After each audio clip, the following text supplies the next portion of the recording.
جب موت آئے گی تو یقین جانے کہ کچھ بھی کام نہ آئے گا۔ آپ کی دنیا سے جانے پر کسی کو کوئی فرق نہیں پڑے گا اور اس دنیا کے سب کام کاج ایسے ہی جاری رہیں گے جیسا کہ آپ کے ہوتے ہوئے جاری رہے ہیں۔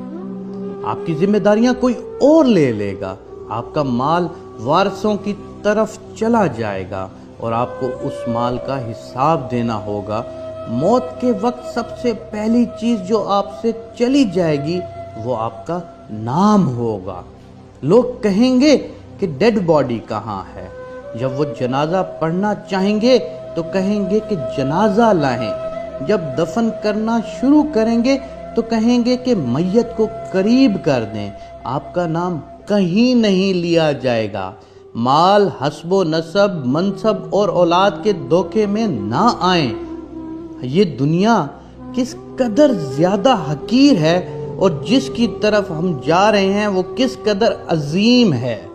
آپ پر غم کرنے والوں کی 3 اقسام ہوں گی۔ نمبر 1، جو لوگ آپ کو سرسری طور پر جانتے ہیں وہ کہیں گے ہائے مسکین، اللہ اس پر رحم کرے۔ نمبر 2، آپ کے دوست چند گھڑیاں یا چند دن غم کریں گے، پھر وہ اپنی باتوں اور ہنسی مذاق کی طرف لوٹ جائیں گے۔ نمبر 3، آپ کے گھر کے افراد کا غم گہرا ہوگا اور کچھ ہفتے، کچھ مہینے یا 1 سال تک غم کریں گے اور اس کے بعد وہ آپ کو یادداشتوں کی ٹوکری میں ڈال دیں گے۔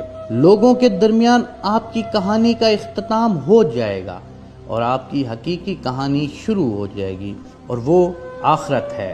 آپ سے زائل ہو جائے گا آپ کا حسن، مال، صحت، اولاد، کچھ بھی نہیں رہے گا، یہ سب آپ کا ختم ہو جائے گا۔ آپ اپنے مکانوں اور محلات سے دور ہو جائیں گے۔ شوہر بیوی سے اور بیوی شوہر سے جدا ہو جائے گی۔ آپ کے ساتھ صرف آپ کا عمل باقی رہ جائے گا۔ یہاں یہ سوال پیدا ہوتا ہے کہ آپ نے اپنی قبر اور آخرت کے لیے ابھی سے کیا تیاری کی ہے؟ یہ وہ حقیقت ہے جو غور و فکر کی محتاج ہے، اس لیے آپ اس کی طرف توجہ کریں۔ فرائض، نوافل، پوشیدہ صدقہ، نیک اعمال، تہجد کی نماز اور اچھے اخلاق کی طرف شاید کہ نجات ہو جائے۔ مرنے والے کو اگر دنیا میں واپس لوٹایا جائے تو وہ صدقہ کرنے کو ترجیح دے گا۔ اے میرے رب، تو نے مجھے قریب مدت تک مہلت کیوں نہ دی کہ میں صدقہ کرتا؟ وہ یہ نہیں کہے گا کہ میں نماز ادا کر لوں یا میں روزہ رکھ لوں یا میں حج اور عمرہ کر لوں۔